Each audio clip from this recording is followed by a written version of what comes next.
DW. Bonjour, Succès Masra. Bonjour. Maintenez-vous la manifestation de samedi prochain malgré son interdiction? Oui, la marche, plus précisément, marche du peuple et des actions consécutives à tout cela. Oui, nous les maintenons. Pourquoi? Parce que nous avions déjà une dizaine de raisons, 10 bonnes raisons de marcher.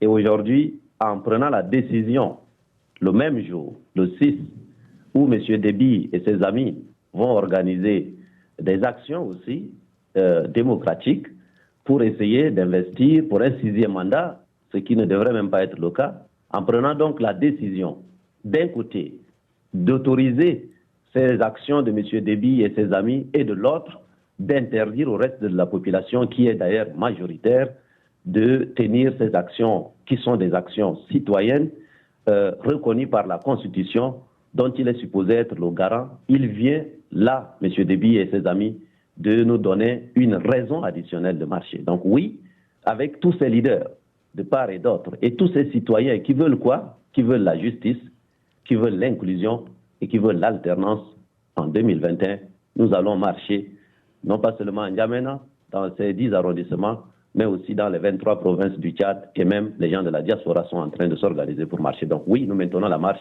va avoir lieu, et même les actions suivantes vont avoir lieu, parce que la marche, ce n'est que l'acte 1 d'une série d'actions que nous allons mener jusqu'au changement.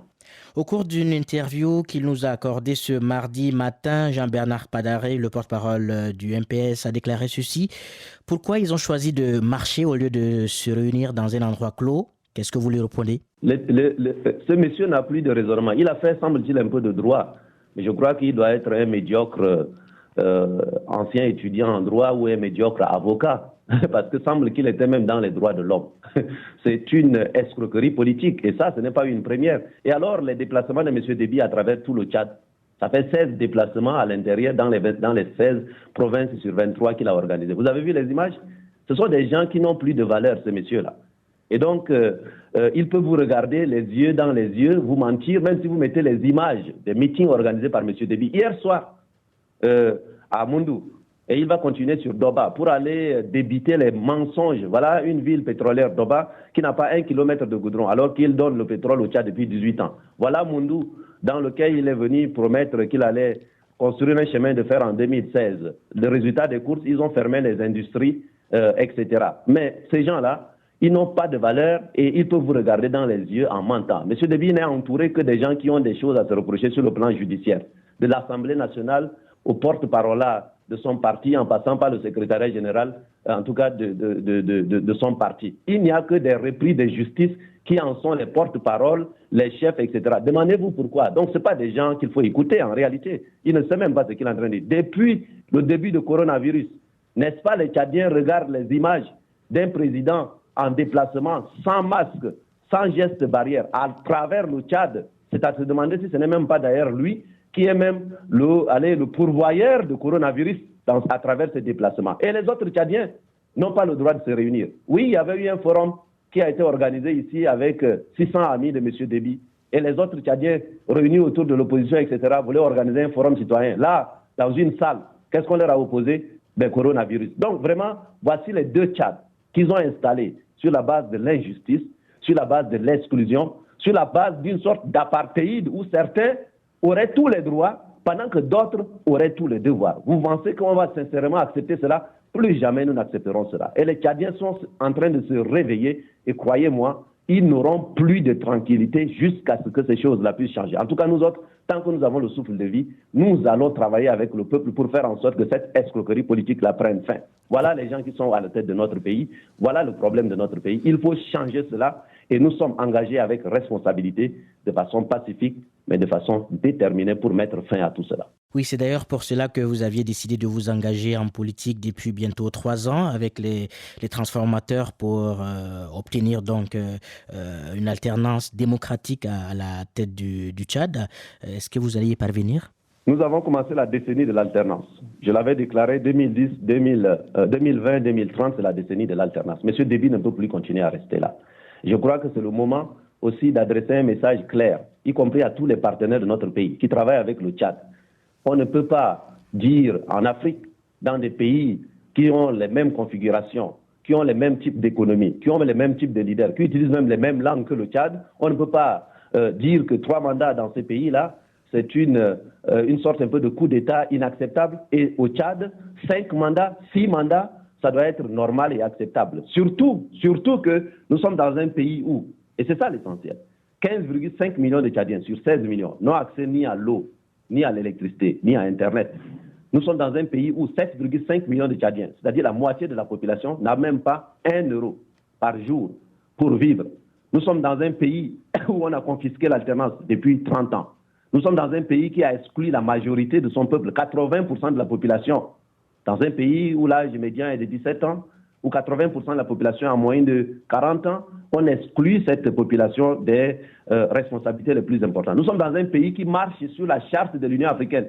Les chefs d'État africains qui s'apprêtent à voter pour le candidat tchadien à un second tour, il faut que je leur dise et je leur rappelle qu'ils doivent réfléchir par 2 fois. Parce qu'à quoi ça sert d'élire un candidat tchadien qui n'est même pas capable de faire respecter la charte de l'Union africaine, l'autre ratifiée le 29 août 2012 par son propre pays. Donc vous avez un président qui marche sur, en tout cas, ses engagements vis-à-vis de l'Union africaine. Vous avez un président qui ment aux syndicats année après année. Les syndicats sont en grève aujourd'hui.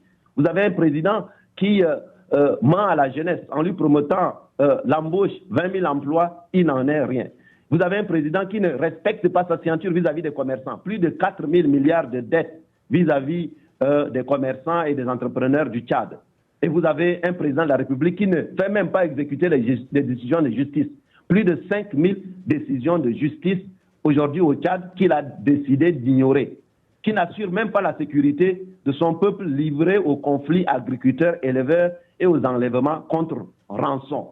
Et puis enfin, qui, comme je vous l'avais dit tout à l'heure, vient d'interdire par l'arbitraire les principes normaux, simples et de base en démocratie, c'est-à-dire le droit d'association, le droit de regroupement, le droit d'organiser une activité politique, même pour dire qu'on n'est pas d'accord avec le président, c'est exactement cela, la démocratie. Donc, face à tout cela, en toute sincérité, qui peut soutenir ce monsieur? Il sait qu'il n'est pas populaire.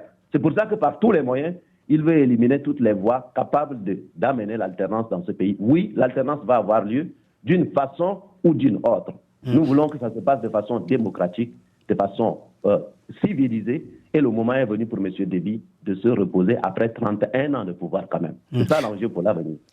Alors, pour espérer parvenir à une alternance politique au sommet de l'État, une vingtaine de partis politiques de l'opposition a créé une plateforme électorale, l'Alliance Victoire. Est-ce que les transformateurs ont été associés à cette initiative, à ce processus? Non, les transformateurs n'ont pas été associés à ce processus, mais nous ne sommes pas évidemment surpris. Vous savez, les Tchadiens le savent, et c'est au peuple tchadien que je m'adresse, pas aux corporations. Le peuple tchadien sait que si aujourd'hui, M. Déby essaye par tous les moyens d'éliminer la majorité du peuple de la possibilité d'être candidat à la présidence, c'est parce qu'il sait que c'est de ce côté-là que se trouve l'alternative crédible. Il le dit en privé qu'il ne veut pas des transformateurs, il veut des accompagnateurs.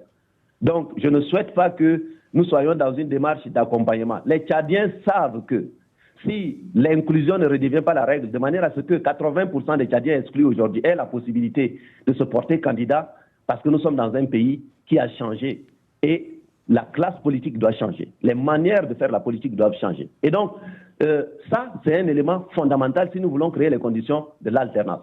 Et la deuxième chose que je voudrais dire, et que le peuple tchadien fait, c'est que si aujourd'hui, nous laissons un monsieur tailler la Constitution à sa guise pour pouvoir, en tout cas, éliminer les forces politiques qu'il considère comme les forces à même de le renverser, démocratiquement et dans les urnes, eh bien, si personne ne se bat contre cela, de manière à ce que l'apartheid prenne fin, ces gens qui iront aux élections dans des conditions actuelles, sans l'inclusion de tout le monde, n'auront pas la capacité demain de défendre les résultats des élections qui seront des élections à main armée. Parce que vous savez, celui qui vous dit aujourd'hui respecter la Constitution à cause de ces clauses d'apartheid, demain, il vous dira respecter les résultats qui ont été proclamés par la Cour suprême. Et la Cour suprême, dans les conditions actuelles, est acquise à la cause de M. Déby. C'est pour cela que, mes chers compatriotes, c'est à vous que je m'adresse.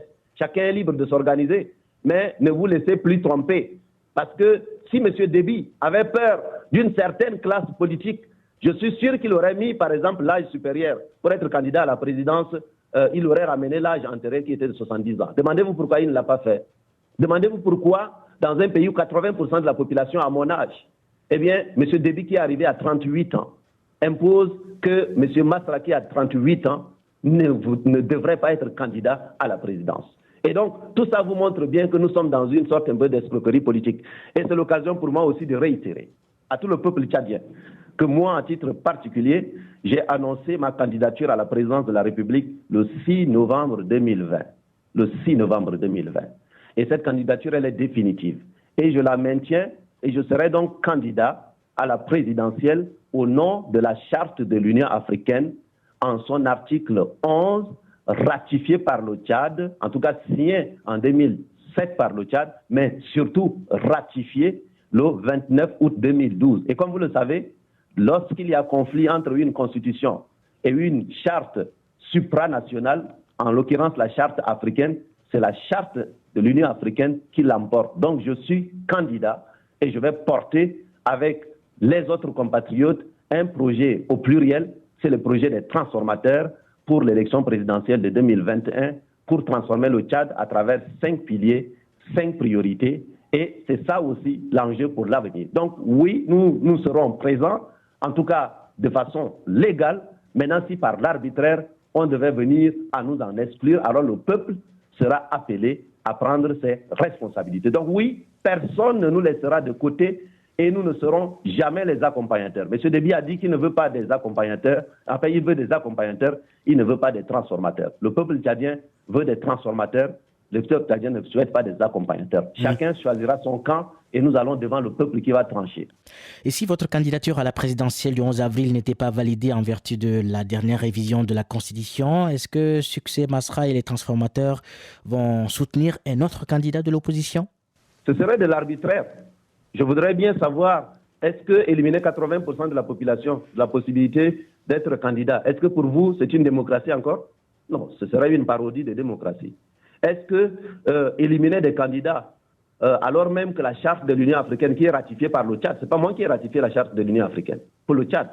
C'est le Tchad, à travers la signature de M. Déby, qui l'a ratifiée. Et en matière, ça s'appelle la hiérarchie des normes. Et en matière de hiérarchie des normes, lorsque une norme nationale est, je dirais, en contradiction avec une norme supranationale, c'est la norme supranationale qui s'applique. Vous êtes en Europe, il y a les directives de l'Union européenne comparées aux directives nationales. Et ça se passe comme ça, c'est un principe de base en matière de droit. Donc en matière de droit, en matière légale, eh bien, nous sommes dans notre droit de nous porter candidats. Et je demande à tous les Tchadiens, en tout cas qui ont entre 18 et 35 ans, de déposer leur candidature. Ils en ont le droit conformément à la charte de l'Union africaine ratifiée par M. Déby au nom du Tchad. Et nous avons un Tchadien à la tête de l'Union africaine. Posez-lui la question. Et posez la question aux juristes sur ce que je suis en train de vous dire. L'article 11 de la charte de l'Union africaine rend obligatoire la participation des jeunes en donnant une fourchette de 15 à 35 ans. Mais pour ce qui concerne le Tchad, c'est justement de 18 à 35 ans. C'est à l'intérieur de cela. Pourquoi est-ce que les constitutions antérieures avaient mis l'âge de 35 ans? C'était justement parce qu'ils souhaitaient se conformer à la charte de l'Union africaine. Et depuis lors, M. Déby est donc dans une sorte un peu d'arbitraire. Donc si nous sommes exclus, on ne parle plus de démocratie. Et alors nous utiliserons d'autres voies, des voies légitimes pour le peuple, pour lui permettre d'exprimer en tout cas sa voix. Oui, mais Succès Masra, le pouvoir tchadien peut vous rétroquer qu'au Bénin, par exemple, il faut avoir 40 ans avant d'être candidat à une élection présidentielle. Mais est-ce que le Bénin a ratifié la charte de l'Union africaine? Ce n'est pas mon problème, le Bénin. Il y a encore 16 pays africains qui n'ont pas ratifié la charte de l'Union africaine. Il y a encore 16 pays. Le Nigeria, pays qui a 20 fois la population du Tchad, 200 millions d'habitants. L'âge minimum pour être candidat là-bas, c'est quoi, vous savez? 35 ans. D'accord? Donc, tous les pays qui ont ratifié la charte de l'Union africaine, le Tchad y compris, ils ont l'obligation légale, ce n'est pas moi qui l'invente, de se conformer à la charte de l'Union africaine. D'accord? Voilà. Donc, est-ce que nous voulons nous comparer à la Chine? Je ne pense pas que ce soit un modèle de démocratie en la matière. Donc, vous voyez bien que nous sommes très, très, en tout cas, logiques dans ce que nous menons comme combat dans la droiture. Et c'est ça l'enjeu pour l'avenir. Donc, si M. Déby décidait de nous exclure, ce serait un choix basé sur l'arbitraire. Est-ce que l'arbitraire, on est tenu de respecter l'arbitraire? Évidemment non. Est-ce qu'on est tenu de respecter une clause injuste ou une décision injuste? Évidemment non. Donc, je vous le dis, pour ce qui concerne le Tchad a ratifié la charte de l'Union africaine et la charte de l'Union africaine lui fait obligation de faire participer les jeunes de 15 à 35 ans. Et donc, nous allons nous conformer à la charte de l'Union africaine. Ma candidature, elle est définitive, elle sera déposée. Et si on nous en exclut, nous voulons changer par les urnes. Mais si nous n'avons pas accès aux urnes, est-ce qu'on doit repartir dans les chambres? Probablement, il faut rester dans les rues, c'est nécessaire, jusqu'à ce que le changement ait lieu. Oui. Ça aussi, c'est une méthode de lutte, en tout cas, à laquelle le peuple doit être capable de se conformer aussi et de prendre ses responsabilités. Il en va de l'avenir de la majorité. Il s'agit d'un peuple qui doit ne pas accepter, qui ne doit pas accepter que l'apartheid devienne la règle dans son propre pays. Voilà l'enjeu. À vous entendre parler, vous n'êtes pas sur la même longueur d'onde que vos aînés de l'opposition. Est-ce que cette mésentente n'affaiblit pas l'opposition au profit du régime en place, surtout que vous poursuivez, du moins théoriquement, les mêmes objectifs au-delà de vos clivages idéologiques? Vous savez, le peuple tchadien a besoin de transformation. Et chacun de nous doit se transformer d'une certaine manière. Je m'adresse directement au peuple tchadien. Ça, c'est la chose la plus importante. Et le peuple tchadien doit décider dans les urnes qui vaut quoi. Si une classe politique, si une certaine partie minoritaire de notre pays prend la décision d'exclure la majorité du peuple, ne me demandez pas de me mettre du côté de la minorité. Parce que donnez-moi un seul exemple dans un pays au monde où la majorité exclut la majorité. Seule une minorité pourra exclure une majorité. C'est une logique de base. Voyez-vous, donc je me mets du côté du peuple et du côté de la majorité des Tchadiens. Dites-moi en toute sincérité, est-ce que la majorité des Tchadiens ne souhaitent pas que les populations, en tout cas les Tchadiens et les Tchadiennes qui leur ressemblent, puissent porter un projet de société pour la transformation de leur vie? Évidemment que la majorité des Tchadiens souhaite cela. Et donc ne me demandez pas de me ranger du côté d'une minorité, alors même que la majorité du peuple tchadien est de notre côté. Nous sommes du côté de la majorité du peuple pour bâtir un pays qui doit être un pays qui devient, en tout cas, un pays au service de chaque Tchadien et chaque Tchadienne en rétablissant la justice, l'inclusion et en permettant de façon démocratique d'avoir l'alternance dans notre pays. Donc oui, nous faisons c'est le jeu du peuple. Voilà, c'est le choix du peuple et nous nous rangeons du côté du peuple sans chercher à savoir, en tout cas, qui est là avant, qui est venu après. Nous, c'est ce qui doit changer le peuple, la vie du peuple dans sa globalité. C'est ça qui nous préoccupe. Nous sommes plus préoccupés par la justice que par les corporations, que par les statuts, que par l'âge des gens, que par leur ancienneté, que par leur jeunesse, que par leur genre. Voilà le type de projet de société que nous voulons bâtir avec le peuple tchadien. Donc oui, nous sommes sereins parce qu'en fait, je crois que tout le peuple tchadien sait que nous sommes de son côté et c'est là la voie de l'avenir. Dernière question, Succès Masra, quel appel avez-vous à lancer aux partenaires extérieurs du Tchad? Je pense notamment à la France, l'Allemagne, les États-Unis ou l'Union européenne. Je voudrais leur dire d'écouter la voix des peuples. Tous ces pays que vous venez de citer là ont lutté parfois au prix de leur sang pour obtenir la liberté, pour obtenir la justice. L'Union européenne finance les programmes de justice dans notre pays. C'est un procureur de la République du Tchad qui a dit « La justice du Tchad est une hécatombe » il y a 4 ou 5 jours. Est-ce que l'impôt des Européens doit venir financer des régimes dictatoriaux? C'est la question à laquelle chacun doit être capable de répondre. À quoi ont servi les programmes Prajus 1, 2, 3, 4 ou 5, je ne sais plus? C'est pour arriver à un pays dans lequel la justice est totalement à terre. Tant il n'y a pas de justice, il n'y a pas de pays. Donc ça, c'est une question à laquelle chacun doit répondre. Ensuite, les autres partenaires aussi de notre pays. Nous autres Tchadiens, nous sommes des dizaines de milliers. Cette génération que nous incarnons, nous avons été dans les mêmes écoles qu'eux. Pour certains d'entre nous, ont été même plus brillants que ceux qui sont en train de diriger certains pays en Europe, etc. Est-ce que nous n'avons pas le droit, nous, d'espérer la démocratie, d'exiger la démocratie dans une sorte de responsabilité capable en même temps de répondre aux défis communs auxquels l'humanité dans sa globalité fait face? Le Tchad va continuer à jouer son rôle face à ces défis-là, qui sont des défis de long terme, mais qui ne dépendent pas d'un régime et sur lesquels tous les responsables politiques, en tout cas des nouvelles générations, nous en avons non seulement la conscience, mais des solutions qui seront même des solutions meilleures. Je veux parler par exemple des questions sécuritaires, des questions de lutte contre le terrorisme, des questions de lutte contre le changement climatique, des questions d'amélioration des climats des affaires, des questions de multilatéralisme sur lesquelles nous savons des solutions qui seront des solutions meilleures. Et en même temps, répondre aux défis de développement de notre pays, de notre peuple qui tire le diable par la queue. Donc, écoutez les pleurs de ces peuples-là. Ce monsieur qui est là au pouvoir actuellement, ça fait 31 ans qu'il est au pouvoir. Ça fait 5 mandats cumulés à 31 ans. Il est vomi par son peuple. Est-ce qu'on a le droit de continuer à soutenir un monsieur pareil? J'entends les gens dire au nom d'une certaine stabilité, etc. Mais oui, mais il sera un bon conseiller en matière de sécurité, même en prenant sa retraite. Et je voudrais rappeler à ceux qui ont parfois oublié, les Tchadiens ont toujours été des braves soldats. Lorsque le général de Gaulle a lancé l'appel depuis Londres pour demander au peuple africain de répondre à son appel, les Tchadiens qui avaient répondu là, ils étaient les tout premiers à répondre. En Afrique, ces Tchadiens-là, ça fait combien d'années? Et donc, tous les régimes qui se sont succédés ont eu des soldats braves. Et demain, celui qui viendra remplacer M. Déby aura des soldats braves. Il ne faut pas s'enfermer, il faut relire l'histoire.